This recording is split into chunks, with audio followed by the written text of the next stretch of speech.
Hi అందరికీ happy Ugadi.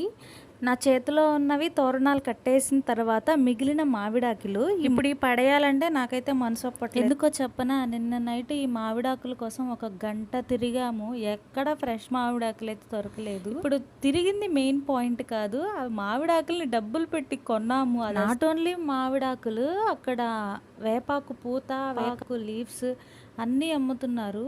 అది చూసి నేనైతే చాలా షాక్ అయ్యాను. ఎందుకంటే నాది పల్లెటూరు, పుట్టి పెరిగిందంతా పల్లెటూరులోనే.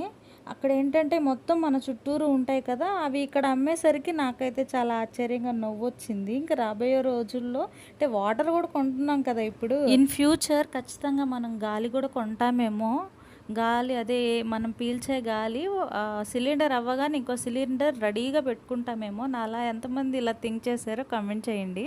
ఇంతకీ మామిడాకులు కాస్ట్ ఎంత చెప్పినా 100 రూపీస్ అండి. మా నాన్నకి చెప్తే ఖచ్చితంగా నవ్వుతాడు. 100 రూపీస్ తెచ్చుకొని మామిడాకులతో తోరణాలు కట్టారు అంటే, ఎందుకంటే ఇంట్లోనే మామిడి చెట్టు ఉంటుంది కదా అక్కడ, అందుకని. మొత్తం ఇంట్లో వర్క్ అంతా ఫినిష్ అయ్యే టైంకి 11 అయింది. 11కి టిఫిన్ అయితే రెడీ చేసుకొని తింటున్నాను. అలా ఎంతమంది మీరు కూడా మామిడాకులు ఈ ఉగాదికి కాస్ట్ పెట్టి కొన్నారో కామెంట్ చేయండి. ఖచ్చితంగా మ్యాక్సిమం కొనే ఉంటారులేండి.